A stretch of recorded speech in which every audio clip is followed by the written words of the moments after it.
कई गांवों के लिए दी है। जोरदार अभिनंदन करें हमारे माननीय तुलसीराम सिलावट जी का, हमारी बहन उषा ठाकुर जी का। इस अवसर पर यहाँ की माननीय सांसद श्रीमती कविता पाटीदार जी, जोरदार अभिनंदन करें। राज्यसभा सांसद, उच्च वर्गीय सांसद। इस तरह से हमारे दोनों सांसद, एक सांसद शंकर भैया कहाँ है अभी, उनका क्षेत्र है केंद्रीय सावित्री जी का है। इस अवसर पर माननीय विधायक गोलू शुक्ला जी, आपका भी अभिनंदन। यहाँ मौजूद मंच पर विराजमान हमारे जिलाध्यक्ष ग्रामीण सुमित मिश्रा जी, हीरानंद बाबा जी मठाधीश, आपका भी प्रणाम है। हीरानंद बाबा आपकी है ना, जोरदार अभिनंदन करो हीरानंद बाबा का। इस अवसर पर कंचन सिंह जी हमारे वरिष्ठ नेता, आपका भी बात अभिनंदन करता हूँ। सरदार मालवीय जी, जोरदार अभिनंदन सरदार जी का भी। इस अवसर पर सुभाष जी, हाँ सुभाष जी उधर चलेगा पीछे, कोई बात नहीं। सुभाष जी हमारे ट्रस्टी, दिनेश शर्मा जी, कहाँ दिनेश जी, पूरे मंच सारे नेताओं के लिए जोरदार ताली बजा दो। नाम बहुत सारे हैं, पहले तो विलंब से आने की क्षमा चाहता हूँ। यहाँ हमारे एक ऐसे स्थान पर जिसका कई कारणों से अत्यंत महत्व है, मैं जब भी याद करता हूँ जाना पाव का, तो जाना पाव से परमात्मा की दया से ऐसा अद्भुत स्थान पूरे मध्य प्रदेश में नहीं जितना अद्भुत स्थान जाना पाव का ये स्थान है। इसी तरह से भी परमात्मा की कृपा है, यहाँ इसी स्थान पर महर्षि भृगु के पुत्र महर्षि जमदग्नि के द्वारा संपन्न पुत्रेष्टि यज्ञ से प्रसन्न देवराज इंद्र ने माता रेणुका को जो आशीर्वाद दिया है, और वो जो आशीर्वाद फला, वो आशीर्वाद ऐसे ही नहीं था। हमारे 7 चिरंजीवी हैं, उन 7 चिरंजीवी में से अश्वत्थामा बलिर्व्यासो हनुमानस्य विभीषण कृपः परशुरामस्य सप्ते चिरजीविन। मान के चलो ऐसा कोई समय इस देश के ऊपर परमात्मा ने दिया है कि चिरकाल से इतने प्रकार के महापुरुष, भगवान, देवी देवता, यक्ष, किन्नर, सबकी कृपा अगर किसी देश पे है तो वो एकमात्र देश भारतवर्ष है, जिसको भारत माता की जगत जननी वसुंधरा के कोख से अतीत के काल से सनातन संस्कृति की ध्वज पताका फहराने के लिए एक से बढ़कर एक किसी का भी नाम देखो तो लगता है कि कौन सी दुनिया में हम आ गए।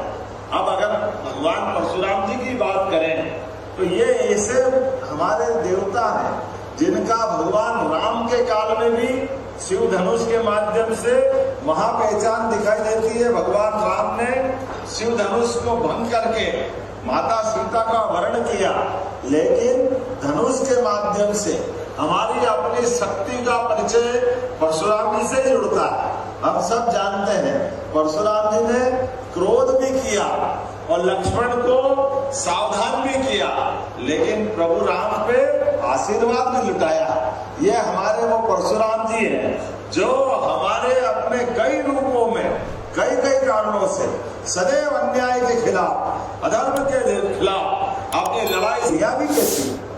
जब अधर्म बढ़ता है, जो धर्मानुसार शासन करते हैं उनके लिए कोई चिंता नहीं, लेकिन जो अधर्म से अनीति से शासन करता है, ऐसे प्रत्येक व्यक्ति के लिए काल की तरह वो अपने अभियान में निकलते हैं।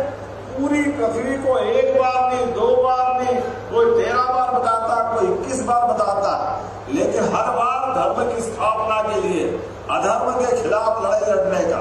और इतने उदार भी हैं, जब अधर्मियों से लड़ करके आते हैं फिर जो मिला जुला सब रख दिया एक जगह और बैठे बैठे सबको बांटते रहते।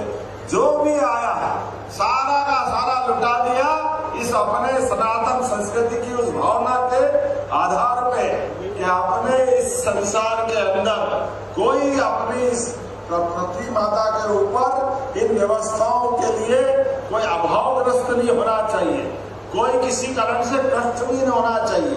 और सबको देते देते भगवान राम के काल में हमने धनुष देखा, भगवान कृष्ण के काल में सुदर्शन चक्र देखा। ये अद्भुत देवता है। भगवान राम को भी और भगवान कृष्ण को भी अगर अपने संसार में नई पहचान के रूप में स्थापित कराने के पीछे अगर किसी का आशीर्वाद है तो वो परशुराम जी है।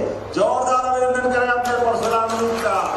आज उनका प्राकट्य दिवस है और परशुराम जी की भी परंपरा में उनके शिष्य भी द्रोणाचार्य के शिष्य कौरव पांडव में भी अर्जुन जैसा धनुर्धर अगर निकल कर आता है तो वो परशुराम जी की परंपरा से गुरु शिष्य परंपरा के आधार पर द्रोणाचार्य से अपना संबंध जोड़ करके उनके गुरु को उनके परशुराम जी द्रोणाचार्य जी है। लेकिन कर्ण की भी अगर किसी भी कारण से शिक्षा दीक्षा हुई तो उनके गुरु परशुराम जी हमारे लिए सौभाग्य की बात है। एक ऐसे अद्वितीय अलौकिक ऋषि को याद करके जो जीते जी देवता के रूप में जाना जाता है। जब हम उनकी बात करते हैं तो यहाँ अपने इस स्थान पर भगवान कृष्ण की लीलाएं भी वो हुई है जब परशुराम जी ने अपने प्रिय अस्त्र सुदर्शन चक्र को भगवान कृष्ण को दिया और भगवान कृष्ण ने उसके बलबूते पर योगेश्वर का रूप दुनिया को दिखाया। अपनी वीरता गंभीरता भगवान कृष्ण के भी कठिन काल में जब सारे अस्त्र शस्त्र फेल हो गए तो उन्होंने सुदर्शन चक्र याद किया और सुदर्शन चक्र के बलबूते पर दुनिया के बड़े से बड़े अत्याचारी हम सब जानते शिशुपाल ने एक भी 100 गलती तक का आशीर्वाद भगवान कृष्ण से अपनी माता के माध्यम से लिया था। लेकिन जैसे 99 पूरा हुआ और 100वां गलती करी और भगवान ने उंगली ऊपर कर दी। जैसे उंगली ऊपर करी सुदर्शन चक्र आया। आज परशुराम जी के आशीर्वाद से परशुराम जी ने जीते जी आशीर्वाद दिया। राष्ट्र सफल कब होता है?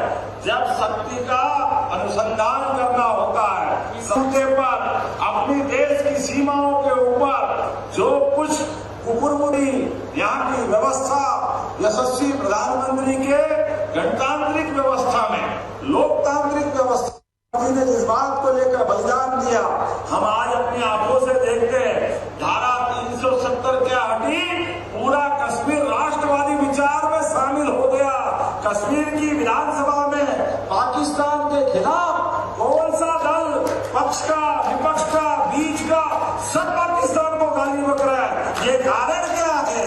ये कारण भारत की बढ़ती ताकत, हमारी एकता, हमारी अखंडता और हमने समय पे जिस बात के लिए चेताया था। इसलिए परशुराम जी याद आते हैं। हमने भी तय किया है इस धाम को परशुराम जी और भगवान कृष्ण की याद में अद्वितीय बनाया जाएगा।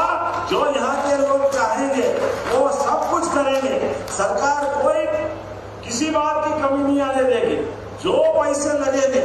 लेकिन भगवान परशुराम जी का सुदर्शन चक्र वाला घटनाक्रम को रेखांकित करते हुए जैसा आप चाहोगे वैसा विकास करेंगे धूमधाम के साथ। अरे हमारा मालवा जगमगाने का समय आया। ये विक्रमादित्य काल वाला, सम्राट अशोक के काल का, हर काल में जिसका कभी अंत नहीं हुआ। ये सब अवंती क्षेत्र का महाजनपद का हिस्सा है। उस काल को पुनः जीवंत करने के लिए हमारी सरकार ने बहुत सारे काम प्रारंभ किए। इसलिए अब हमने भगवान परशुराम जी लेकर जब आगे बढ़ते हैं तो अपने आप में निर्भय होने का संदेश लेते हैं। जीते जी निर्भय होकर के समाज को निर्भय होने का संदेश देते हैं। जीवन तो क्षणभंगुर है, आएगा व्यक्ति जाएगा, कोई अमर नहीं रहने वाला। लेकिन परमात्मा की कृपा से भगवान कृष्ण ने जो 18 अध्याय की गीता का अपना पवित्र ग्रंथ दुनिया को सौंपा है, इसलिए हमारी सरकार ने तय किया है पूरे राज्य के अंदर गीता भवन बनाए जाएंगे। गीता भवन हर जगह हमारी संस्कृति की जान पहचान होना चाहिए। गीता भवन के माध्यम से हमारा वो ऐतिहासिक ग्रंथ घर घर तक पहुंचना चाहिए। हमारे माध्यम से कर्मों की शिक्षा देकर के इस नश्वर शरीर में हमारे लिए चेतना जगाने का मूल मंत्र जागना चाहिए। आज के इस अवसर पर जब मैं यहाँ आकर बोल रहा हूँ तो मुझे इस बात की प्रसन्नता है। हमारी बहन उषा ठाकुर ने कहा था कि नर्मदा की परियोजना ये लाना पड़ेगी, बहुत दिन से अटकी पड़ी है, लेकिन हमने कहा चिंता मत करो, एक एक खेत एक एक गांव तक पानी पहुंचाएंगे, कोई खेत सूखा नहीं रहेगा। यहाँ जहाँ तक खेती होती है हर स्थान पर पानी, बिजली, सड़क, जीवन की सारी सुविधाएं, मूलभूत सुविधाएं। और इतना ही नहीं, हम तो दूध उत्पादन के लिए भी अपनी कामधेनु योजना के माध्यम से गोपालन को भी बढ़ावा दे रहे हैं। बोले गौ माता की। भगवान कृष्ण, भगवान राम, इनके लिए तो परमात्मा की दया से हमने अपनी संस्कृति की इस धारा को सरकार के साथ जोड़ के खड़ा किया है। हमने कहा है कि सरकार चलेगी तो धर्म के मार्ग पे चलेगी। कुछ लोग कहते हैं आप धर्म की बात क्यों करते हो? अब मैं समझते नहीं, और अगर धर्म की नहीं करूंगा तो क्या अधर्म की करूंगा? शर्म आना चाहिए। अरे धर्म की बात करेंगे तो संस्कृति कुछ भी पल्लवित होगी, हमारे लिए संस्कार जीवंत होंगे। ये हमारी संस्कृति इतनी अच्छी है, जियो और जीने दो की संस्कृति। सर्वे भवन्तु सुखिनः सर्वे सन्तु निरामया। जब हम सबके सुख की कामना करते हैं तो संस्कृति के इस धर्म पे भगवान राम और कृष्ण की संस्कृति को कैसे छोड़ सकते हैं? आज के इस अवसर पर मैं जब यहाँ दूसरी बात भी करूंगा कि प्रकृति की भी अनुपम परमात्मा की कृपा इस पहाड़ी पर। अभी यहाँ नदियों के नाम पूछ रहा था तो चंबल, बाप रे बाप, चंबल से यमुना जी का वेग गंगा जी तक जान डालने का काम कोई करता है तो चर्मनवती नदी चंबल के माध्यम से आनंद आता है। क्या चंबल की अपनी आनंद है और क्या मैया का कृपा है। चंबल यहाँ रहेगी तो मालवा जैसी, और जैसे आगे बढ़ी तो ठाए ठाए पूरे चंबल के बीहड़ को बुझाती। क्या दुनिया है, हमारी माता की भी कृपा है। जैसे के साथ वैसा, अलग दौर में जाती अलग रूप को पाती। और मैं वहां गया चंबल में, अरे चंबल मैया का जल विश्व की सर्वाधिक शुद्ध नदी के जल के बराबर उस क्षेत्र में होता है। मैं देख के आया हूँ घड़ियाल, मगर अगर पुनरुद्धार के लिए उनका अपना अस्तित्व बचाने के बड़े बड़े अभयारण्य की तरह प्रकल्प चल रहे हैं, तो आज उम्मीद कर रहे हैं वो समय वापस आएगा। और क्या नाम है चंबल की धारा से, क्या छिपराजी, क्या गंभीर, सब उसमें समाहित होकर के चंबल जब तक यमुना में नहीं मिले तब तो चंबल का अपना विकराल रूप अलग रूप से दिखाई देता। और जब चंबल के पहले बात करता हूँ तो गंभीर, चोरल, अजनार, दामनी, नशेड़ी, कारम, सुमरा, 7.5 नदियों का उद्गम है। मैं मान के चलता हूँ एक पहाड़ी पे एक साथ इतनी नदियों का उद्गम असंभव है। एकमात्र स्थान संभव है। सारे क्षेत्रों में जब हम काम कर रहे हैं तो ऐसे में चंबल के इस उद्गम स्थल को कैसे भूल सकते हैं? इस स्थान को भी उस रूप में ले जाया जाएगा जिसके कारण से दुनिया में इसकी महत्ता बने। आज के इस अवसर पर मैं एक बार फिर आप सबका अभिनंदन करता हूं। और ये परशुराम जी की जन्मस्थली वास्तव में अद्भुत है। इसके लिए जो बन सकता जरूर करेंगे। बहुत बहुत धन्यवाद। भारत माता की जय। ताजा खबरों के लिए लाइक, फॉलो और YouTube पर सब्सक्राइब कर बेल आइकन दबाएं। साथ ही ताजा अपडेट्स के लिए स्वदेशलाइव.com पर विजिट करें।